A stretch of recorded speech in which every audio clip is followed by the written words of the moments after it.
إن الحمد لله نحمده ونستعينه ونستغفره ونعوذ بالله من شرور أنفسنا ومن سيئات أعمالنا. من يهده الله فلا مضل له ومن يضلله فلا هادي له. وأشهد أن لا إله إلا الله وحده لا شريك له وأشهد أن محمدا عبده ورسوله أرسله بالحق بشيرا ونذيرا وداعيا إلى الله بإذنه وسراجا منيرا. يا أيها الذين آمنوا اتقوا الله حق تقاته ولا تموتن إلا وأنتم مسلمون. يا أيها الناس اتقوا ربكم الذي خلقكم من نفس واحدة وخلق منها زوجها وبث منهما رجالا كثيرا ونساء واتقوا الله الذي تساءلون به والأرحام إن الله كان عليكم رقيبا. يا أيها الذين آمنوا اتقوا الله وقولوا قولا سديدا يصلح لكم أعمالكم ويغفر لكم ذنوبكم ومن يطع الله ورسوله فقد فاز فوزا عظيما.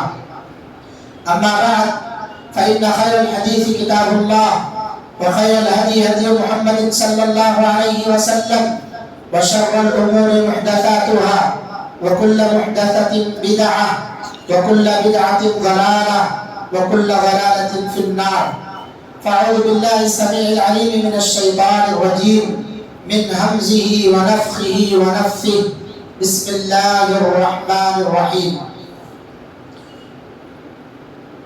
وقال الرسول يا ربي إن قوم اتخذوا هذا القرآن مهجورا. وعن أبي هريرة رضي الله عنه قال قال رسول الله صلى الله عليه وسلم ما اجتمع قوم في بيت من بيوت الله يتلون كتاب الله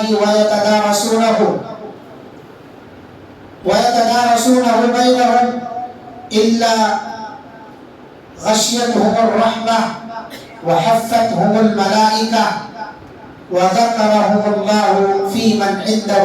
رواه مسلم. حاضرین جمعہ، بزرگوں، نوجوانوں، عزیز بچوں اور پردہ نشین اسلامی ماؤں اور بہنوں، خطبہ مسموعہ کے بعد آپ حضرات کے سامنے سورہ فرقان کی ایک آیت کریمہ اور صحیح مسلم کی حضرت ابو ہریرہ رضی اللہ عنہ کے حوالے سے ایک حدیث رکھی گئی ہے. آج کے اس خطبہ جمعہ میں انشاءاللہ العزیز اس آیت مبارکہ اور نبی صلی اللہ علیہ وسلم کی حدیث کی روشنی میں قرآن مجید سے متعلق کچھ باتیں آپ حضرات کے سامنے رکھنے کی اللہ کے فضل و توفیق سے سعادت حاصل کر رہا ہوں. اللہ سے دعا ہے اللہ رب العالمین ہمیں کہنے سننے سے زیادہ عمل کی توفیق عطا فرمائے اور جس موضوع کا انتخاب کیا گیا ہے اللہ رب العالمین اس کی کما حق ادائیگی کی بھی توفیق عطا فرمائے. سبحانك لا علم لنا إلا ما علمتنا إنك أنت العليم الحكيم. رب اشرح لي صدري ويسر لي أمري واحلل عقدة من لساني يفقهوا قولي. رب زدني علما. اللهم انفعنا بما علمتنا وعلمنا ما ينفعنا وزدنا علما وعملا. آمين يا رب العالمين. حاضرین گرامی، جس ماہ مبارک میں ہم سانس لے رہے ہیں یعنی رمضان المبارک، اس کا اللہ رب العالمین کی کتاب قرآن مجید سے بڑا گہرا تعلق ہے.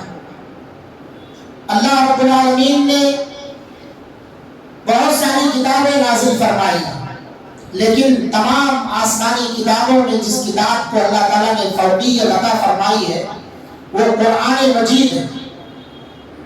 بل هو قرآن مجید فی لوح محفوظ. اللہ تعالیٰ نے کہا ہے کہ قرآن مجید اسے اللہ تعالیٰ نے لوح محفوظ میں رکھ دیا ہے. تمام آسمانی کتابوں میں سب سے افضل کتاب قرآن مجید ہے اور اس کے نزول کے لیے اللہ تعالیٰ نے جس مہینے کا انتخاب کیا ہے وہ مہینہ بھی تمام مہینوں میں سب سے افضل سید الشہور کہا جاتا ہے اور وہ ہے رمضان المبارک کا مہینہ. اور اتنا ہی نہیں بلکہ اللہ رب العالمین نے اس ماہ مبارک کی سب سے افضل رات کے اندر اس سب سے افضل کتاب کو نازل فرمایا. لیلۃ القدر، انا انزلناہ فی لیلۃ القدر. اور اس کتاب کو لانے والا فرشتہ تمام فرشتوں کا سردار حضرت جبریل علیہ السلام. اس کتاب کو پانے والے نبی جن پر یہ نازل ہوئی یہ کتاب وہ تمام انبیاء کے سردار محمد رسول اللہ صلی اللہ علیہ وسلم، سید الانبیاء، سید ولد آدم، اولاد آدم کے سردار آپ صلی اللہ علیہ وسلم نے خود فرمایا کہ میں اولاد آدم کا سردار ہوں، لیکن مجھے اس پر کوئی فخر نہیں، کوئی فخر نہیں ہے مجھے. تو یہ کتاب سب سے افضل کتاب، سب سے افضل فرشتہ، سب سے افضل نبی، سب سے افضل مہینہ، سب سے افضل رات کے اندر نازل ہوئی. اب اسی سے اس کی عظمت کا آپ اندازہ لگا سکتے ہیں. اللہ رب العالمین نے اس قرآن مجید کو لوح محفوظ سے بیت العزت میں لا کے رکھ دیا، بیت العزت میں اتار دیا اللہ رب العالمین نے. وہاں سے تھوڑا تھوڑا تھوڑا کر کے جس طرح سے ضرورت پڑتی جاتی اللہ کے رسول صلی اللہ علیہ وسلم پر اللہ تعالیٰ آیتیں نازل فرماتا جاتا. اور یہ کل ملا کر کے 23 سال کے اندر پورے قرآن مجید کا نزول ہو گیا.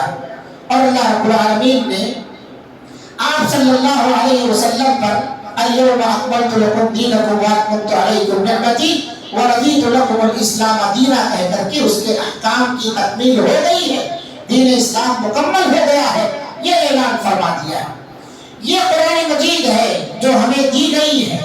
اللہ کے رسول صلی اللہ علیہ وسلم اس قرآن مجید کے ساتھ اور آپ کے صحابہ اس قرآن مجید کو جب پائے تو کیا کرتے تھے؟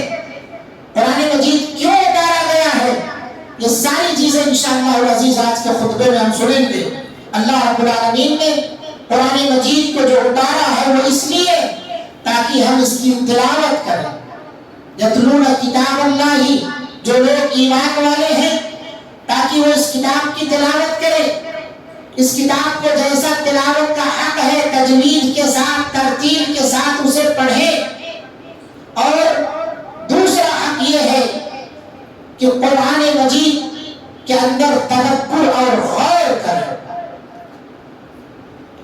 ھذا کتاب انزلناہ مبارک لیدبروا آیاتہ، یہ مبارک کتاب ہے، صرف کتاب نہیں ہے.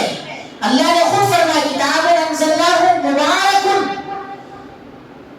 عام کتابیں ہوتی ہیں لیکن اس کتاب کے اندر برکت رکھی ہے اللہ رب العالمین نے. اس کتاب کے اندر اللہ تعالیٰ نے ایک عجیب قسم کی تاثیر رکھی ہے جسے اس کا پڑھنے والا، اس کے احکام پر عمل کرنے والا، اسے سننے والا، اسے یاد کرنے والا، اس کے اندر اپنی اس کے کہے ہوئے طریقے کے مطابق اپنی زندگی گزارنے والا اس تاثیر کو محسوس کرتا یا اس تاثیر سے سرشار ہوگا. ہر کوئی اسے سرشار نہیں ہو پاتا ہے. اس کی عظمت کا اندازہ اسی شخص کو ہوتا ہے جو اس پر مکمل طور سے ایمان اور عقیدہ رکھتا ہے. تو اس کتاب کو ہم اس کتاب کی کثرت سے تلاوت کریں، اس کتاب کے اندر ہم غور و فکر کریں. اللہ نے خود کہا فَلَا يَتَدَبَّرُونَ الْقُرْآنَ أَمْ عَلَىٰ قُلُوبٍ أَقْفَالُهَا. لوگوں کو کیا ہو گیا؟ وہ قرآن مجید کے اندر غور و فکر نہیں کرتے ہیں یا ان کے دلوں پر تالے لگتے ہیں؟ کیا ہو گیا ہے لوگوں کو؟ تو یہ قرآن مجید تدبر والی کتاب ہے، غور و فکر کرنے والی کتاب ہے. تلاوت کے ساتھ ساتھ اس میں غور و فکر کریں. اور اسی طرح سے یہ کتاب جو ہے ھذا کتاب انزلناہ مبارک فاتبعوہ، اس پر عمل کریں. آپ قرآن کی تلاوت کریں، اس میں تدبر کریں اور ساتھ ہی ساتھ اس کے احکام پر عمل کریں. جن چیزوں کے اللہ تعالیٰ نے کرنے کا حکم دیا ہے ان تمام چیزوں کو بجا لائیں. جن سے اجتناب کا حکم دیا ہے تمام چیزوں سے اپنے آپ کو روک لیں. اس کتاب کے اندر بہت سارے قصے ہیں، واقعات ہیں، اس سے عبرت حاصل کریں. فاتبعوہ واتقوا لعلکم ترحمون، اللہ سے ڈرو تاکہ تم پر رحم کیا جائے. تو یہ کتاب تلاوت کے لیے نازل ہوئی ہے، یہ کتاب غور و فکر کے لیے نازل ہوئی ہے، یہ کتاب عمل کرنے کے لیے نازل ہوئی ہے. ہم نے اسے طاقتوں کی زینت بنایا. ماہ مبارک نکل جانے کے بعد بعض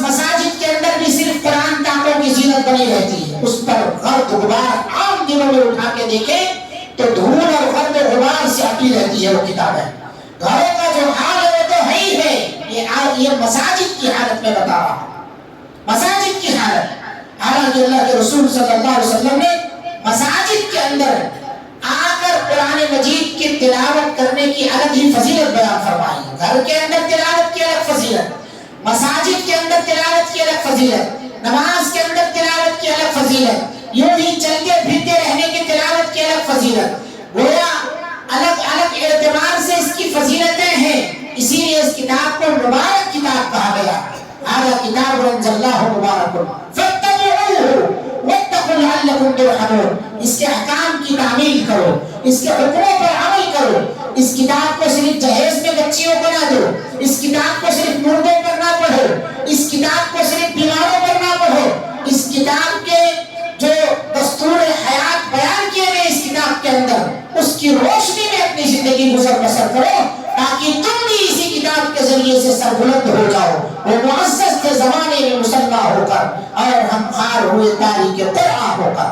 تو میں کہہ رہا تھا کہ قرآن مجید کا ماہ رمضان سے بڑا گہرا تعلق ہے, اور قرآن مجید کو اللہ تعالیٰ نے جس مقصد کے لیے نازل فرمایا ہے, اگر اس مقصد کو ہم سمجھ جائیں تو قرآن کا استعمال ہم غلط نہیں کریں. آج یہ قوم اسی کتاب سے ہدایت پا رہی ہے اور یہ قوم اسی کتاب کے ذریعے سے گمراہ بھی ہو رہی ہے.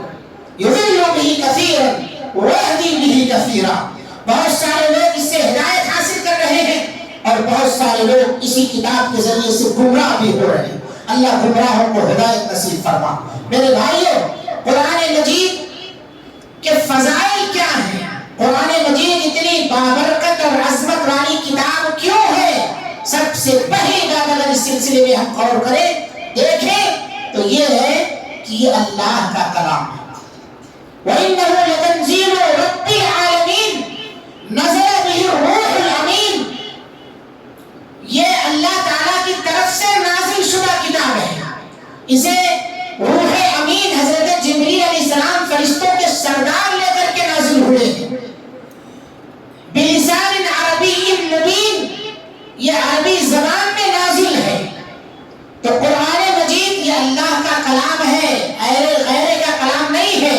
جادوگر یا اسی طرح سے جادوگروں کا منتر نہیں ہے, اس سے کہانیوں کی کتاب نہیں ہے جیسا کہ بہت سارے لوگوں نے کہا کہ اساطیر الاولین ہے. نہیں, یہ اللہ تعالیٰ کی کتاب ہے. یہ کتاب کتاب ہدایت ہے, یہ کتاب کتاب نجات ہے, یہ کتاب ہمارے لیے دستور حیات ہے, یہ کتاب کتاب شفا ہے. لہٰذا اس کتاب کی عظمت کو سمجھو. اللہ کے رسول صلی اللہ علیہ وسلم نے, خود اللہ تعالیٰ نے بھی اس کتاب کی عظمت کے بارے میں بہت سارے مقامات پر قرآن مجید کے اندر ذکر فرمایا. اللہ رب العالمین نے اس کتاب کو بے مثال کتاب قرار دیا. کوئی مائی کا لال اس دنیا کے اندر نہیں جمع ہے جو اس کتاب کے مثل لے آئے. چیلنج کیا ہے اللہ تعالیٰ نے. سورۃ الاسراء آیت نمبر 88 کے اندر اللہ تعالیٰ ارشاد فرماتا, قُلْ لَئِنِ اجْتَمَعَتِ الْإِنسُ وَالْجِنُّ عَلَىٰ أَن يَأْتُوا بِمِثْلِ هَٰذَا الْقُرْآنِ. کہہ دیجئے محمد رسول اللہ صلی اللہ علیہ وسلم, ان مکہ والوں سے, دنیا والوں سے کہہ دیجئے کہ سارے انسان اور جنات اگر سب کے سب اکٹھا ہو جائیں, جمع ہو جائیں اس قرآن کی طرح سے لانے پر لا یأتون بمثلہ, اس کا مثل لا ہی نہیں سکتے ہیں. نایاب کتاب ہے. وَلَوْ كَانَ بَعْضُهُمْ لِبَعْضٍ ظَهِيرًا. جنات انسان اپنے اپنی جگہوں پر ہی نہیں, بلکہ یہ سب کے سب جنات انسان سب آپس میں ایک دوسرے سے مدد بھی لے لیں. جناتوں کا پاور الگ, انسانوں کا پاور الگ. اللہ نے کہا وَلَوْ كَانَ بَعْضُهُمْ لِبَعْضٍ ظَهِيرًا, سب ایک دوسرے کے مددگار بھی بن جائیں تو اس قرآن کا مثل اور نظیر نہیں پیش کر سکتے. یہ بے مثال کتاب ہے. اس کتاب کو ہم نے صرف کاموں کی زینت سمجھا ہے, اس کتاب کو ہم نے صرف حافظوں کی زبانی, بس حافظوں کے سینے میں رہے یہ ہم نے سمجھا ہے. یہ کتاب ہمارے گھر کے اندر تاک میں موجود ہے, ہمارے مسلمان ہونے کی دلیل ہم نے یہ سمجھ رکھا ہے. قرآن کی عظمت کا جب ہمیں اندازہ ہوگا تو ہم اپنی عادتوں سے توبہ کریں. یہ کتاب ہمیں سیدھا راستہ دکھاتی. ان هذا القرآن يهدي للتي هي اقوم. یہ کتاب جو ہے قوموں کے ہدایت کا ذریعہ. یہدی بہ اللہ, اللہ تعالیٰ اس کتاب کتاب کے ذریعے سے ہدایت عطا فرماتا ہے۔ اتنا ہی نہیں بلکہ جو لوگ گمراہیوں میں، تاریکیوں میں ٹانگ ٹولیاں مارتے ہیں، ظلمت میں ہے، کفر کی ظلمت ہو، شرک کی ظلمت ہو، یا اسی طرح سے اخلاقی ظلمتوں کے اندر وہ ہو، تو اللہ رب العالمین ایسے لوگوں کو وہاں سے نکال کر نور کی طرف لے آتا ہے، اور نور سے مراد یہی قرآن مجید ہے۔ اسی طرح سے یہ کتاب باطل کی آمیزش سے بالکل پاک اور صاف ہے، شک اور شبہ نہیں ہے۔ پہلے صفحے کے اندر اللہ رب العالمین نے کہہ دیا ذالک الکتاب لا ریب فیہ، یہ کتاب ایسی کتاب ہے جس کے اندر کوئی شک اور شبہ نہیں ہے۔ دنیا کی کوئی ایسی کتاب نہیں ہے، کوئی ایسا مصنف نہیں ہے جو اپنے کتاب کے پہلے ٹائٹل پر لکھ دے کہ اس میں کوئی شک اور شبہ نہیں۔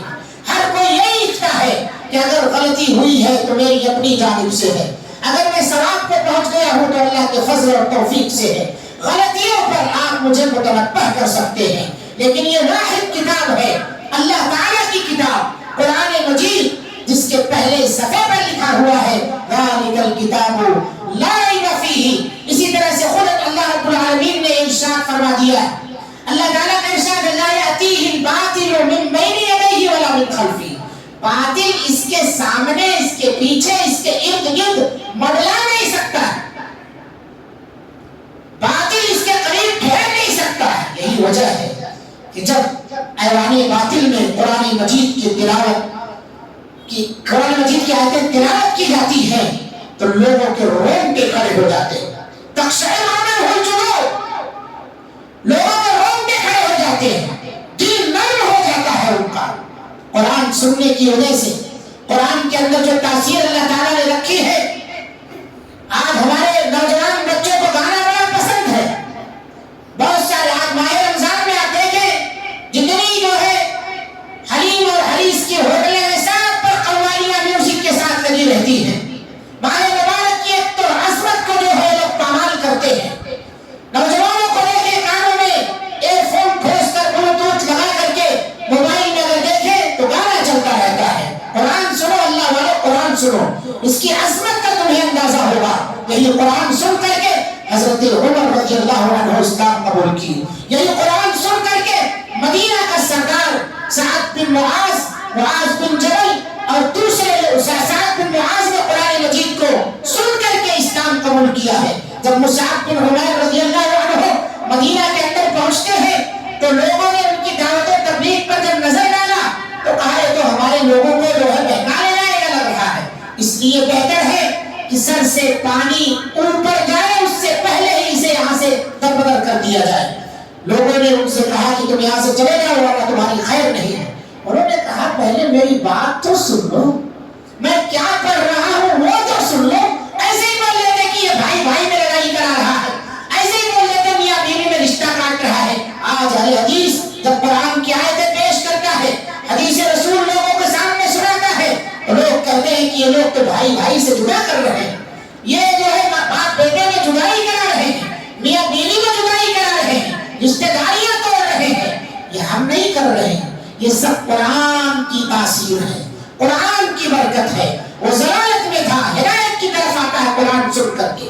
حضرت عمر بن خطاب رضی اللہ عنہ کی دنیا بدل گئی، سعد بن معاذ کی دنیا بدل گئی جب سعد بن عمیر سے قرآن مجید کو سنا۔ اس کے بعد صرف وہی نہیں، پورا مدینہ اسلام قبول کر لیا، پورا مدینہ۔ اسی لیے اللہ رب العالمین نے کہا ہے یہ قرآن مجید ہے، اگر اسے کان لگا کے سنا جائے اور القى السمع وهو شهيد، حاضر دماغی سے سنا جائے تو کیا کرتا ہے؟ دلوں کو موم بنا دیتا ہے، یہ اپنا بنا لیتا ہے، جو دشمن بن کر کے آتا ہے اس کا دوست بن جاتا ہے۔ کیوں؟ کیونکہ اس کے اندر جھوٹ نہیں ہے، ملاوٹ نہیں ہے، باطل کی آمیزش نہیں اس کتاب کے اندر۔ لا یأتیہ الباطل من بین یدیہ ولا من خلفہ تنزیل من حکیم حمید۔ اور اسی طرح سے یہ قرآن جو ہے بیمار دلوں کے لیے، بیمار جسموں کے لیے شفا ہے۔ یا ایھا الناس قد جاءتکم موعظۃ من ربکم وشفاء لما فی الصدور۔ اے لوگوں، صرف مومنوں کو نہیں کہا اللہ تعالیٰ نے، اے لوگوں، اے دنیا کے انسانوں، قد جاءتکم موعظۃ من ربکم، تمہارے رب کی طرف سے نصیحت آئی ہے، موعظت آئی ہے۔ کیا ہے اس کے اندر؟ شفاء لما فی الصدور، یہ سینوں کی بیماریوں کے لیے چاہے وہ بغض ہو، حسد ہو، کینہ کپٹ ہو، شرک و بدعت ہو، نفاق ہو، تمام طرح کی بیماریوں کے لیے سینوں کے یہ شفا، تمہارے سینوں کے لیے وننزل من القرآن ما هو شفاء ورحمۃ للمؤمنین، اللہ تعالیٰ نے فرمایا قرآن کے نزول کے مقاصد میں سے ایک مقصد یہ بھی ہے کہ اس سے شفا حاصل کیا جائے، شفا حاصل کرو اس سے، یہ کتاب شفا ہے، اس کو نہ اختیار کر کے تعویذ گنڈوں پر عمل کرتے ہو، اس کو نہ اختیار کر کے نہ جانے کیا خبیث چیزیں اپنے گلوں میں لٹکا کے گھومتے ہو، وہ جناتوں کے جادوگروں کے نمبر لٹکا کر کے ٹہلتے پھرتے ہو، اس قرآن کی تلاوت کر کے دیکھو، اس قرآن میں غور و فکر کر کے دیکھو، اس کی آیات پر عمل کر کے دیکھو، تمہارے جسمانی طور پر بھی تمہیں شفا ملے گی اور دلی طور پر بھی تمہیں شفا مل جائے گی۔ تو یہ سب قرآن مجید کی عظمت ہے، اللہ کا کلام ہے، یہ اللہ کا کلام ہے، کسی ایسے ویسے کا کلام نہیں ہے، اور اللہ کے کلام میں جو تاثیر ہے اللہ نے خود بیان فرمایا، لو انزلنا هذا القرآن على جبل لرأيته خاشعا، اگر میں اس قرآن کو پہاڑ پر نازل کر دیتا تو آپ دیکھتے کہ وہ مارے خوف کے ریزہ ریزہ ہو جاتا، متصدعا من خشیت اللہ، چورا چورا ہو جاتا، جبکہ پہاڑ کتنا مضبوط ہے، کئی مہینے لگتے ہیں ایک چٹان کو توڑنے پھوڑنے اور وہاں سے اس کا ملبہ خارج کرنے میں، لیکن اللہ تعالیٰ کہتا اگر قرآن کو نازل کر دیتا تو اس کے اندر جو تاثیر ہے اس کی تاثیر سے پہاڑ بھی متاثر ہو جاتا، اور صرف ایسا نہیں ہے کہ وہ ٹکڑے ہوتا بلکہ وہ چورا چورا کیما بن جاتا، دوسرے لفظوں میں الگ کہیں متصدعا، وہ چورا چورا ہو جاتا، ریزہ ہو جاتا، کس وجہ سے؟ من خشیت اللہ، مگر ہائے رے انسان تجھ پر قرآن مجید کے کئی ختم ہو جاتے ہیں، تیرا دل نرم نہیں ہوتا، تیرے دل کے اندر نرمی نہیں پیدا ہوتی ہے، الا بذکر اللہ تطمئن القلوب، تمہارے دل اللہ کے ذکر سے مطمئن نہیں ہوتے، وجہ کیا ہے؟ لیکن قسد قلوبہم، تمہارے دل سخت ہو گئے، تو اگر دلوں کے اندر سختی ہے قرآن مجید کو برابر سنو، دل نرم ہو جائے گا۔ اسی طرح سے یہ تو قرآن کی عظمت کا مسئلہ ہے، لیکن جو صاحب قرآن ہو، قرآن مجید جو پڑھنے والا ہو، اس کی تلاوت کرنے والا، اس کی سننے والا ہو، اس کی عظمت کا کیا کہنا؟ جو آدمی قرآن مجید کی تلاوت کرتا ہے، اللہ کے رسول صلی اللہ علیہ وسلم نے فرمایا اس کے ایک ایک حرف پر اسے 10 نیکیاں ملتی۔ حضرت عبداللہ بن مسعود رضی اللہ عنہ بیان فرماتے ہیں کہ من قرأ حرفا من کتاب اللہ، جو آدمی قرآن مجید کی کا ایک حرف تلاوت کرتا ہے، ایک حرف، الف لام میم 3 حرف ہیں، ایک حرف نہ سمجھے، اس ایک حرف تلاوت کرتا ہے تو کیا ہوتا ہے؟ فَإِنَّهُ، تو اس شخص کے لیے 10 نیکیاں لکھی جاتی ہیں۔ عبداللہ بن مسعود کہتے ہیں میں یہ نہیں کہتا ہوں کہ الف لام میم حرف، بلکہ اقول الف حرف ولام حرف ومیم حرف، الف ایک حرف ہے، لام ایک حرف ہے، میم ایک حرف ہے۔ یہ قرآن پڑھنے والے کی، تلاوت کرنے والے کی فضیلت ہے کہ ایک حرف کی تلاوت کرے تو اللہ تعالیٰ اسے 10 نیکی عطا فرماتا ہے۔ آپ پورا قرآن اگر ماہ رمضان میں ختم کر لے تو اس کے اندر اختلاف کے مطابق 6666 حروف یا اس سے کم اور زیادہ ہے، یعنی 6000 سے زائد حرف ہے اس کے اندر۔ اب کاؤنٹ کریے اسے، 6000 کو 10 سے ضرب دیجئے، اس سے اوپر جو بھی آیات ہیں اس کے اندر جو حروف ہیں اس کو گنیے آپ، کس طرح سے اللہ رب العالمین نے اس قرآن کے اندر ہمارے لیے تاثیر رکھی اور ثواب رکھا ہے۔ تو قرآن کی تلاوت کرنے والے کی فضیلت، اور اسی طرح سے آپ نے فرمایا یہی قرآن اور یہ جو روزہ جس کو ہم گزار رہے ہیں، جس ماہ میں ہم گزر رہے ہیں، یہ دونوں کو دے دیں، روزہ رکھنے والے کے لیے روزہ، قرآن مجید کی تلاوت کرنے والے کے لیے قرآن مجید قیامت کے دن سفارشی بن کر کے آئے گا، اور خاص طور سے وہ جو راتوں کو قرآن مجید کی تلاوت کرتے، روزے کی حالت میں قرآن مجید کی تلاوت کرتے، اس لیے اس ماہ میں بکثرت تلاوت کی عادت ڈالو۔ خود اللہ کے رسول صلی اللہ علیہ وسلم اس ماہ مبارک میں حضرت جبریل علیہ السلام کے ساتھ راتوں میں دور کیا کرتے تھے۔ جب جبریل علیہ السلام ان سے ملاقات کرتے اس ماہ مبارک میں تو صلی اللہ علیہ وسلم ہوا سے بھی زیادہ نیکیوں میں بڑھ جایا کرتے تھے. فَإِنَّهُ كَانَ أَجْوَدُ بِهِ خَيْرٌ مِّن رِّيحِ الْمُرْسَلَةِ. آپ صلی اللہ علیہ وسلم خیر کے کاموں میں بہتی ہوا سے بھی زیادہ تیز ہو جاتے جب جبریل علیہ السلام آپ صلی اللہ علیہ وسلم سے ملاقات کرتے تھے. تو ہم بھی کم سے کم روزانہ ایک پارے کی عادت ڈال لیں. ہر نماز کے بعد پاؤ پارا بھی اگر آپ پڑھیں تو سوا پارا 5 نماز میں پڑھ لیں گے. اور اس طرح سے 25 رمضان تک آپ کا قرآن ختم ہو جائے گا. 25 رمضان تک جاتے جاتے آپ کا قرآن ختم ہو جائے گا. عادت ڈالیے، وقت ڈالیے. ہمارے پاس وقت نہیں ہے تو صرف اس کتاب کے لیے. وہ ایک کتاب ہے جو ہمیشہ مسجد میں تو بھی اس کو ہم کھولے رہتے ہیں، جسے فیس بک کہا جاتا ہے. گھر میں ہو باہر ہو ہر جگہ وہ کتاب کھلتی رہتی ہے. یاد رکھیے وہ کتاب ہمارے خلاف حجت بن کر کے آئے گی، لیکن اس کتاب کو پڑھیں گے، اس پر نظر ڈالیں گے تو یہ کتاب ہمارے لیے سفارشی اور نجات دہندہ بن کر کے آئے گی. کسی ماہرین نے کہا ہے کہ جتنا آدمی آج موبائل پر نظر گڑائے رہتا ہے اتنا قرآن پر نظر گڑا لے تو مہینے میں کئی بار قرآن مجید کو ختم کر سکتا ہے. آج ہمارا وقت سب سے زیادہ اسی پر، ہماری نگاہ سب سے زیادہ اسی پر ٹکی رہتی ہے. ہماری موبائلوں میں قرآن کا اپلیکیشن اگر ہو، خالی وقت میں اس پر نگاہ بڑھائے تو انشاءاللہ العزیز یہ کتاب ہمارے لیے شفا بھی ہے اور سفارش بھی ہے، دونوں کی دونوں ہے. اسی طرح سے جو آدمی قرآن مجید کی تلاوت کرتا ہے اس کے دل کو سکون میسر ہوتا ہے، اس کے گھر سے شیطان بھاگتا. ہم نے اپنے گھروں کو قبرستان بنایا ہے. اللہ کے رسول صلی اللہ علیہ وسلم نے کہا گھروں کو قبرستان نہ بناؤ، وہاں قرآن مجید کی تلاوت کرو، سورۃ البقرہ کی تلاوت کرو. کتنے ایسے لوگ شکایت لے کر کے آتے ہیں گھر کے اندر بلا دکھ رہی ہے، بلا تو تم خود ہی ہو، منحوس تو تم خود ہو. وجہ کیا ہے کہ تم نے اپنے آپ کو صاحب قرآن نہیں بنایا، تم نے اپنے آپ کو حامل قرآن نہیں بنایا ہے. اور قرآن مجید کی تلاوت عام لوگ نہیں کرتے، خاص لوگ کرتے، اور تلاوت کرنے والے اللہ کے بھی خاص ہو جاتے. اللہ کے رسول صلی اللہ علیہ وسلم کی حدیث ہے کہ اللہ تعالیٰ کے خاص بندے ہیں لوگوں میں سے. صحابہ نے پوچھا اللہ کے رسول صلی اللہ علیہ وسلم وہ کون ہے؟ آپ صلی اللہ علیہ وسلم نے کہا ہم اہل القرآن، وہ اہل قرآن ہے جو قرآن مجید کو یاد کرنے والے، اس کی تلاوت کرنے والے، اس پر عمل کرنے والے، اس پہ غور و فکر کرنے والے، اس کو سننے والے، اس کو پڑھنے والے، اسے خرید کر لوگوں کو دینے والے. اسی طرح سے جہاں قرآن مجید کی تعلیم ہو رہی ہے اس کے فروغ میں مفید مشوروں سے نوازنے والے، وہاں مدد کرنے والے، یہ سب اللہ تعالیٰ کے خاص بندے ہیں. ہم اہل القرآن وَأَهْلُ اللَّهِ وَخَاصَّتُهُ، یہ اللہ تعالیٰ کے خاص دوست ہیں، یہ اللہ تعالیٰ کے خاص اور اسپیشل مخصوص بندے ہیں. لہٰذا ہمیں قرآن مجید کی تلاوت کرنی چاہیے، ہم اللہ کے خاص بندے بن جائیں گے. قرآن مجید سننا چاہیے، پڑھنا چاہیے اور اچھی آواز میں پڑھنا چاہیے. اللہ کے رسول صلی اللہ علیہ وسلم خود دوسروں سے سنا کرتے تھے. حضرت عبداللہ ابن مسعود رضی اللہ عنہ سے آپ نے کہا اے عبداللہ ابن مسعود مجھ پر قرآن پڑھو.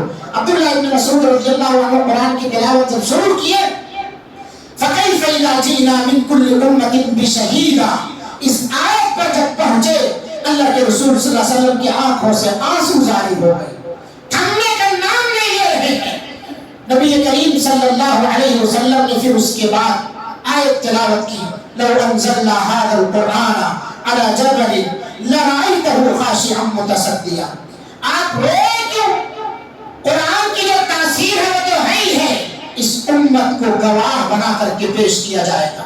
قرآن مجید جو لوگ تلاوت نہیں کرتے، اس کے احکام کے مطابق عمل نہیں کرتے، اس کا حق ادا نہیں کرتے، قیامت کے دن رسول ایسی امت کے خلاف، ایسے لوگوں کے خلاف کیس درج کریں گے اور کہیں گے وقال الرسول یا ربی ان قوم اتخذوا هذا القرآن مہجورا.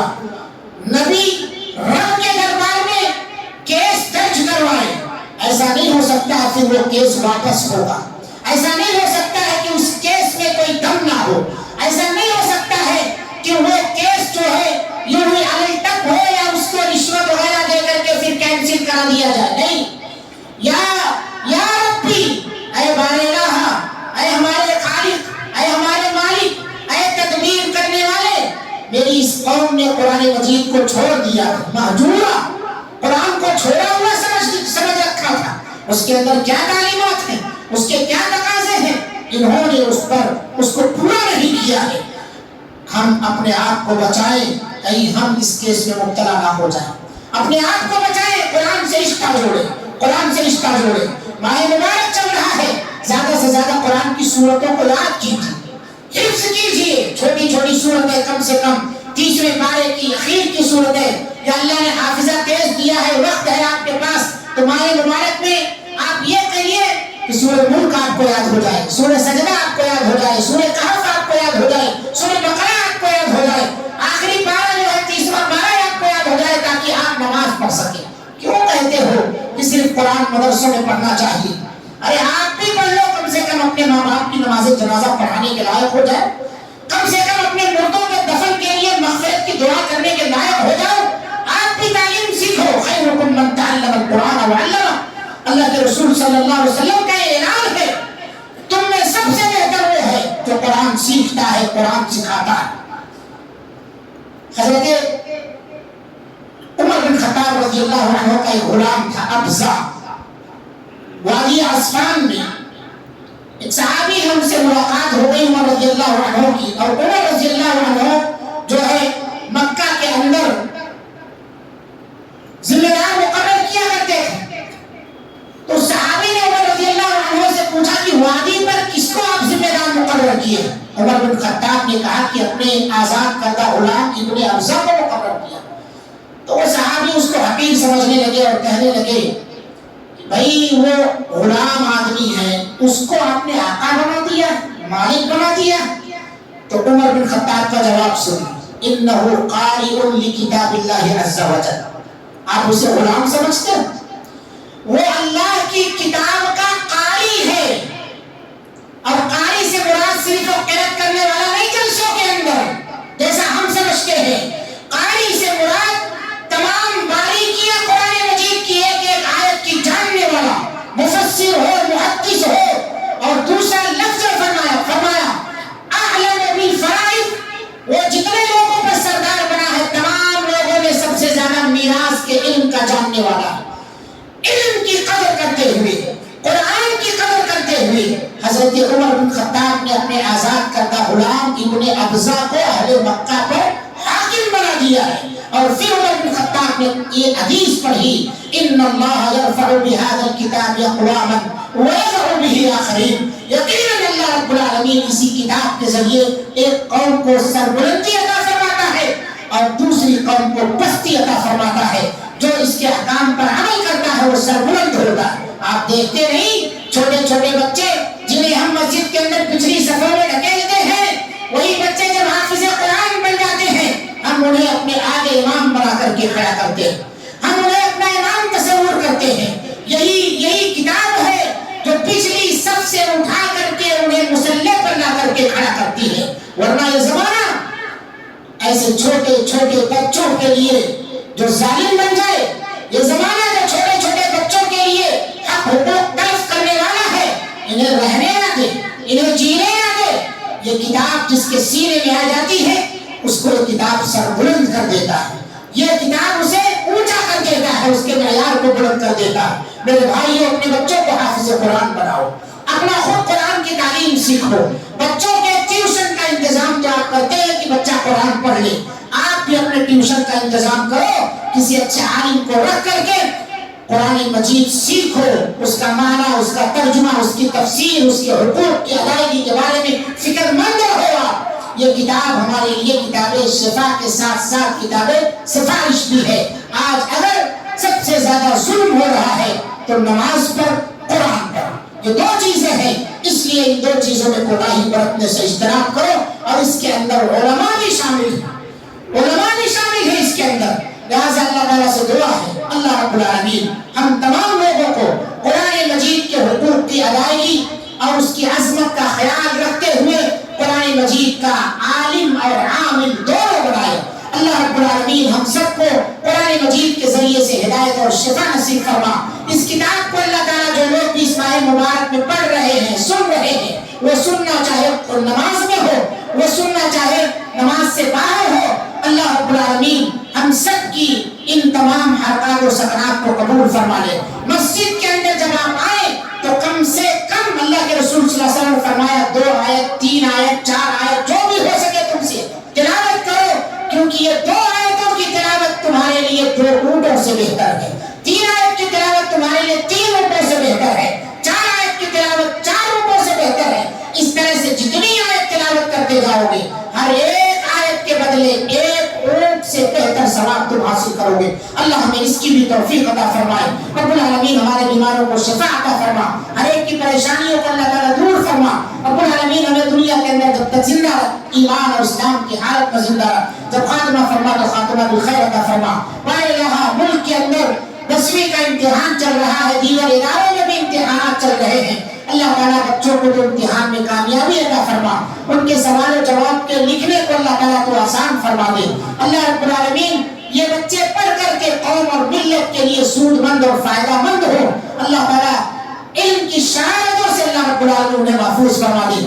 اللہ رب العالمین ہم تمام کی دعاؤں کو قبول فرما. ربنا تقبل منا انك انت السميع العليم وتب علينا انك انت التواب الرحيم واخر دعوانا الحمد لله رب العالمين.